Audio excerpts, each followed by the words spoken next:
Hey, welcome back to another ballistics gel test. Today we are shooting Hornady Black with a 250 grain FTX bullet in 450 Bushmaster. And we'll take a quick look at the box of that Hornady Black 450 Bushmaster right here. Flip it over to the back. Here's some just promo info on Hornady Black ammo. It doesn't give any specifics to this particular cartridge. Flip it around. Here is your velocity and trajectory information. Doesn't give a barrel length, unfortunately. Let's open it up and take a look. So I mean, there's nothing negative to say about it. Hornady brass and cartridges are usually pretty clean and nice looking. There is your 250 grain FTX bullet. I can't wait to see how it does. And my test rifle today is my Ruger American Ranch, chambered in 450 Bushmaster, of course. It's got a 16-inch barrel. Up top, I've got a Vortex Crossfire 2 scope. And coming on back, I've got one of my handmade leather cartridge cuffs. Check out my website, masonleather.com. I would love to make you one. I will link it in the description and in the pinned comment. And over here, I've got my wild boar design. We'll be taking 3 shots from 100 yards, firing into 10% ballistics gel that has been calibrated to meet the FBI's ballistics testing protocol. And while ballistics gel isn't an exact proxy for big game, it does provide a repeatable medium through which to test various bullets and ammo against each other. After the shots, we'll examine bullet expansion, weight retention, penetration, and velocity. My goal is to provide hunters like you and I with the most objective information possible to help us make the best choice for our particular hunting situation. The ballistics gel in this video has been sourced from Clear Ballistics. You can find a link in the description. So let's go ahead and shoot it.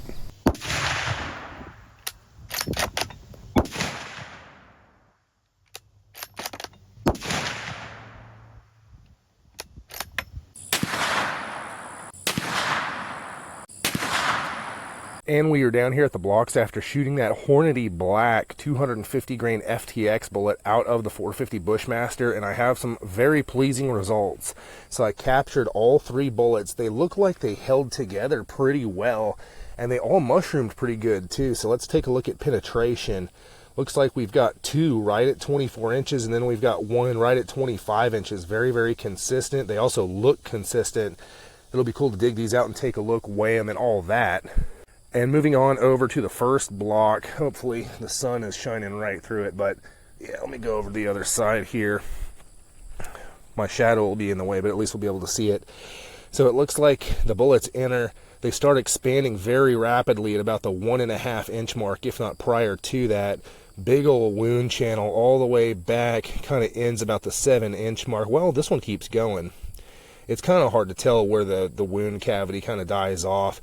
You could argue it goes all the way to about the 13-inch mark and then tapers off, but the bulk of it seems to be about right here prior to the 7-inch mark, and that's about what you want for a whitetail deer. That's going to knock a whitetail on its butt. And then you can see that we did get some fragmentation throughout here, a little bit more than usual. Not totally surprising, being that this is a very large 250 grain bullet. It doesn't weigh a whole lot for being the caliber that it is, so it's not surprising that it fragmented some, and it's also going pretty quick for the size of bullet that it is. And let's take a look at the velocities for that Hornady Black 250 grain FTX bullet out of the 450 Bushmaster. All right, our high was 22.29, our low was 21.57, and our average was 21.91. And here we are looking at those Hornady Black 250 grain FTX bullets from the 450 Bushmaster as recovered out of the gel. These things mushroomed pretty darn good. They look pretty good. Let's go ahead and talk about the metrics. Weight retention wise, we saw 204, 205, and 212 grains respectively for an average of 207 grains retained weight. That is 83% weight retention. Considering this is an FTX bullet, it's not bonded or anything, that's pretty darn good. I'm happy with that. And then on to expansion. We had very consistent expansion. 0.67 inches, 0.69 inches, and 0.7 inches respectively for an average of 0.69 inches expanded diameter. And that works out to 1.5x expansion. And keep in mind, these are really big bullets from the start. They don't have to expand a whole heck of a lot to be even bigger. So 1.5x is pretty good for this caliber of a bullet. I'm happy with it.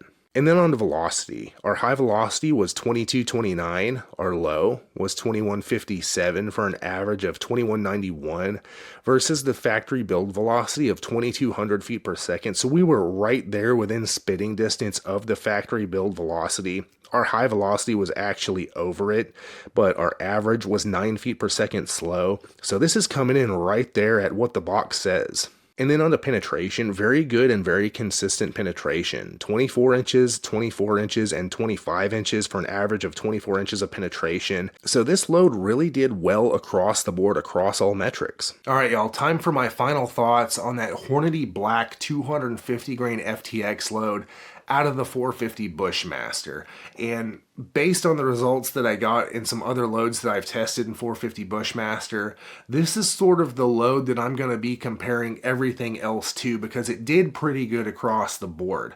Let's talk about weight retention. 83% weight retention. I'm pretty happy with that considering it's an FTX bullet, not really known for attaining a ton of weight, but this stayed with 83%. That's pretty good. Expansion wise, we got okay expansion, 1.5x expansion. And as I've mentioned in my 4570 videos, 450 Bushmaster is the same diameter. You don't need massive expansion to get a gigantic hole. We're looking at 0.69 inches on average of expansion. This thing is punching a big hole through. And then on to velocity. This did really good. We were within 9 feet per second of the factory spec, so I'm extremely happy with that. A lot of ammo, most ammo in fact, comes in quite a bit slower than factory spec. This is, right there within 10 feet per second. I'm really happy with that. And then penetration wise, this load is right in that sweet spot. I love how much this load penetrated, 24 inches on average, and it was very, very consistent. We had 24, 24, and 25 inches of penetration, all within 1 inch.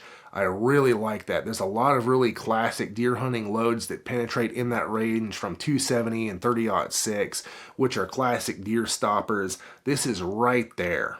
It doesn't penetrate too much, and it definitely doesn't penetrate too little. And then we'll talk about kinetic energy real quick with a 250 grain bullet averaging 2,191 feet per second right there at the muzzle, or 7 feet from it where my chronograph is, whoop-de-doo.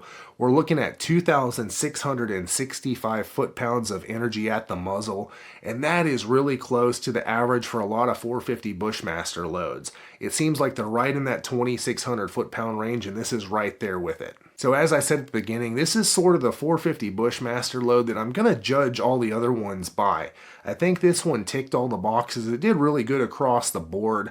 If I were hunting with 450 Bushmaster, I would definitely look at this as a top pick. But there are some other really interesting 450 Bushmaster loads too coming up, so look for those videos. If you've used this particular load on game in the field, let me and everybody else know how it did in the comments. Hey, if you enjoy these videos, check out my website masonleather.com and get yourself some leather gear handmade by me just for you. I've been handcrafting leather gear for hunters for over a decade, and I would love to make you something. The link is in the video description. And check out my channel for more hunting ammo ballistics gel tests. I have some big news. Lots of you have emailed me or commented how much value you get out of my videos. And you've asked me, how can you be a part of this and help support the channel? Well, I got to work and now I have a way. I've created a Patreon account where you can join me in helping our fellow hunters. Click the link in this video's description and watch my Patreon welcome video, where I describe to you how your help will impact this channel and our community of hunters as a whole. And when you join me on Patreon, you'll get a lot more than I can give you here on YouTube. You'll have to go watch that welcome video linked in the description to find out the details. I'll see you there.